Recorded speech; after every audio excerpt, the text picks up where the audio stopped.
नमस्कार सभी को। आशा है आप सभी स्वस्थ और आनंद होंगे। आज का विषय है भारतेंदु युग की प्रमुख प्रवृत्तियां। भारतेंदु का अर्थ है भारत का चंद्रमा। विद्वानों ने भारतेंदु हरिश्चंद्र को ये उपाधि दी थी। हिंदी साहित्य में आधुनिक युग का सूत्रपात भारतेंदु हरिश्चंद्र से माना जाता है। इसको नव जागरण काल भी कहते हैं। भारतेंदु ने हिंदी साहित्य को एक नवीन दिशा दी। उन्होंने अपने युग को बहुत गहराई से प्रभावित किया, इसलिए इनके नाम पर ही आधुनिक काल के पहले युग को भारतेंदु युग कहा गया। भारतेंदु और उस युग के अन्य साहित्यकारों ने जनता की समस्याओं को साहित्य में स्थान दिया। हिंदी गद्य में निबंध, कहानी, उपन्यास, नाटक आदि विधाओं को लिखकर हिंदी गद्य के विकास में योगदान दिया। भारतेंदु युग की समय सीमा मोटे तौर से 1850 ईस्वी से 1900 ईस्वी तक मानी जाती है। कुछ विद्वान आधुनिक काल की शुरुआत 1843 ईस्वी से मानते हैं, कुछ विद्वान 1850 से मानते हैं, क्योंकि भारतेंदु जी का जन्म 1850 में हुआ था। कुछ विद्वान 1857 से मानते हैं। 1857 में पहला स्वाधीनता आंदोलन हुआ था।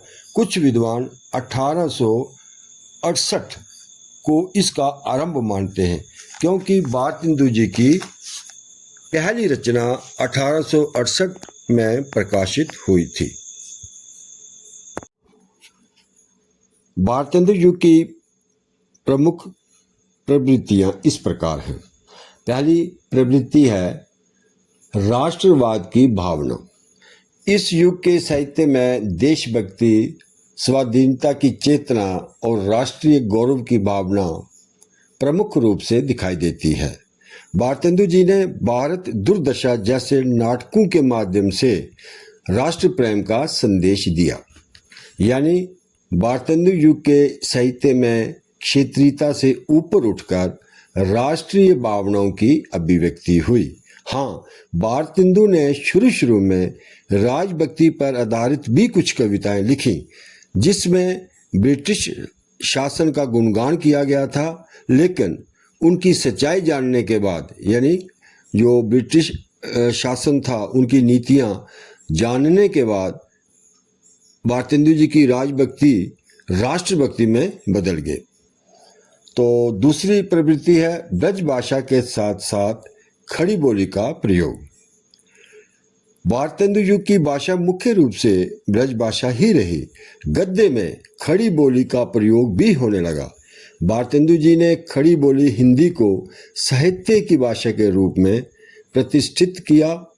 उन्होंने गद्य और पद्य दोनों में लिखकर हिंदी को समृद्ध बनाया। यानी कि उन्होंने गद्य जो था वो खड़ी बोली हिंदी में लिखा और पद्य में शुरू में ब्रज भाषा का बोलबाला ही था।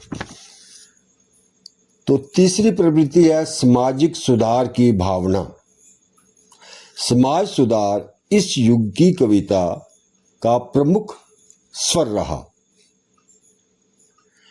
इन्होंने किसी को संतुष्ट करने के लिए काव्य रचना नहीं की, बल्कि समाज की विसंगतियों को दूर करने की कोशिश की। साहित्य में उस समय की समाज की जो कुरीतियां, अंधविश्वास, जातिवाद, बाल विवाह, नारी शिक्षा आदि विषयों पर लिखकर समाज सुधार का आह्वान किया। चौथी प्रवृत्ति है नाटक और पत्रकारिता का विकास। भारतेंदु जी ने नाटकों की रचना की और कवि वचन सुधा, हरिश्चंद्र मैगजीन जैसी पत्रिकाएं निकालकर हिंदी पत्रकारिता को नई दिशा दी। भारतेंदु युग की विशेषता यह है कि इसमें खड़ी बोली गद्य का प्रयोग हुआ है। भारतेंदु युग का साहित्य पद्य से अधिक गद्य में प्राप्त होता है। भिन्न भिन्न पत्रिकाओं में निबंध लिखकर भारतेंदु ने इसे साहित्यकार और जनता के बीच का दूत बना दिया। स्वयं भारतेंदु ने 17 नाटकों की रचना की। तो पांचवी प्रवृत्ति है ब्रिटिश सत्ता के प्रति व्यंग। भारतेंदु युग के प्राय सभी कवियों जैसे भारतेंदु जी, प्रताप नारायण मिश्र आदि की कविताओं में हास्य व्यंग का प्रयोग मिलता है। यानी इन कवियों ने अपनी रचनाओं में हास्य व्यंग का प्रयोग किया। इन कवियों ने अंग्रेजों की नीतियों पर व्यंग किया। जिस बात को सीधे तौर पर कहना कठिन होता है उसे हास्य व्यंग द्वारा कहा गया। तो छठी प्रवृत्ति है प्राचीनता और नवीनता का समन्वय। इन कवियों ने एक ओर तो हिंदी काव्य की पुरानी परंपरा को सुंदर रूप में अपनाया, तो दूसरी ओर नई परंपरा की स्थापना की। इन कवियों के लिए प्राचीनता वंदनीय थी, नवीनता अभिनंदनीय। यानी यह प्राचीनता और नवीनता का समन्वय अपनी रचनाओं में करते रहे। सातवीं प्रवृत्ति है प्रकृति चित्रण। इस युग के कवियों ने पूर्ववर्ती युगों की अपेक्षा प्रकृति के स्वतंत्र रूपों का विशेष चित्रण किया है। भारतेंदु के गंगा वर्णन और यमुना वर्णन इसके उदाहरण हैं। यानी प्रकृति के उद्दीपन रूपों का वर्णन भी इस काल की प्रवृत्ति के रूप में जीवंत रहा। तो मित्रों, भारतेंदु हिंदी साहित्य का टीनेज था। रीतिकाल के दरबार से निकलकर ये युग पहली बार सड़क पर आया।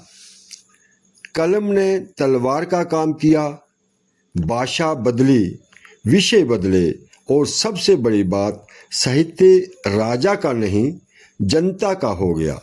इसलिए भारतेंदु को आधुनिक हिंदी साहित्य का पिता कहा जाता है। आज इतना ही। अगली वीडियो में हम द्विवेदी युग की प्रवृत्तियों पर चर्चा करेंगे। धन्यवाद।